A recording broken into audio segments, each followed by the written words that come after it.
Hello friends, welcome back to Amal hobbies. இன்றைக்கி நம்ம summer special ice cream எப்படி பண்ணுறது அப்படிங்கிறத தான் பார்க்க போகிறோம். விப்பிங் க்ரீம், ஃப்ரெஷ் க்ரீம் இதெல்லாம் இல்லாமல் ரொம்ப சிம்பிளாக வீட்டிலே சுலபமாக செய்யலாம். குழந்தைங்களுக்கு இந்த மாதிரி செஞ்சு கொடுக்கும்போது வெளியில் போய் ஐஸ்கிரீம் சாப்பிட்ணும் அப்படின்னே சொல்ல மாட்டாங்க. ரொம்ப சிம்பிளாக இந்த ரெசிப்பியை நீங்கள் ஈஸியாக செய்யலாம். இது எப்படின்னு பார்க்கறதுக்கு முன்னாடி நம்ம சேனலை சப்ஸ்கிரைப் பண்ணி வச்சுக்கோங்க. முதல்ல 10 முந்திரி, 10 பாதாம் இதை சுடு தண்ணியில் ஒரு 20 நிமிஷம் நல்லா ஊற வச்சுக்கலாம். ஊற வச்சதுக்கப்புறம் இந்த முந்திரி பாதாம் எல்லாத்தையும் ஒரு 1/4 கிளாஸ் அளவுக்கு தண்ணி, அப்படி இல்லைன்னா பால் சேர்த்து நல்லா மையாக அரைச்சி எடுத்து வச்சுக்கோங்க. இப்போ இந்த ஐஸ்கிரீம் பண்ணுறதுக்கு நான் 1 லிட்டர் அளவுக்கு நல்ல திக்கான தண்ணி சேர்க்காத பசும்பால் தான் எடுத்திருக்கேன். பசும்பால், பேக்கெட் பால் நீங்கள் எது வேணாலும் சேர்த்துக்கலாம்.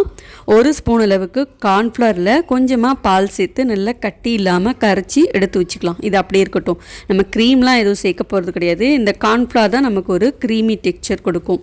அடுத்தது கலருக்கு கொஞ்சமாக குங்குமப்பூ சேர்த்துக்கிறேன். நீங்கள் குங்குமப்பூக்கு பதிலாக கலர் ஃபுட் கலர் இருக்கு இல்லையா, அது கூட சேர்த்துக்கலாம். இல்லை கலரே இல்லாமல் செய்யணுன்னாலும் நோ ப்ராப்ளம்.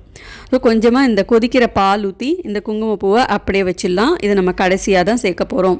பால் நல்லா கொதிச்சிட்ருக்கு பாருங்கள். இதை நம்ம சுண்ட வைக்கணும் அப்படிங்கிற அவசியம்லாம் கிடையாது. நல்லா கொஞ்ச நேரம் ஒரு 2 நிமிஷம் நல்லா கொதிச்சு வந்துட்டுருக்கட்டும்.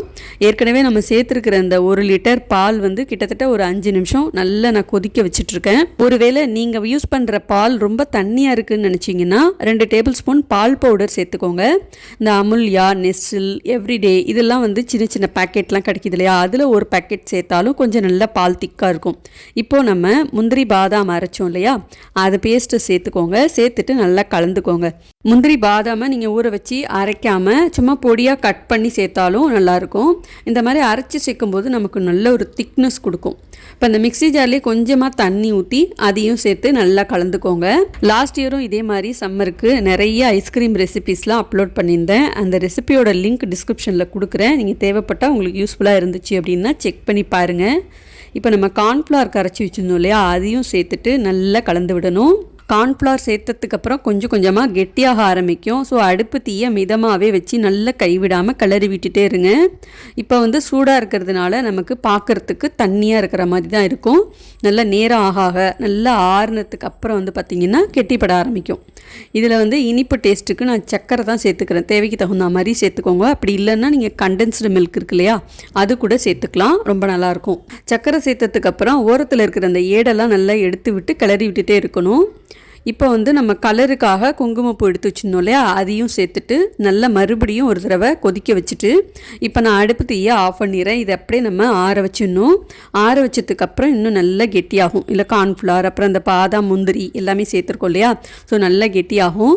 இப்போ பார்த்தீங்கன்னா ஆறுனதுக்கப்புறம் கொஞ்சம் நமக்கு ஒரு க்ரீமியாக கிடச்சிருக்கு இல்லையா. இப்போ இது அப்படியே ஒரு மிக்ஸி ஜாரில் சேர்த்து நல்லா ஒரு தடவை பிளெண்ட் பண்ணி எடுத்துட்டோம்னா நமக்கு கொஞ்சம் நல்ல ஒரு ஃபினிஷிங்காக இருக்கும்.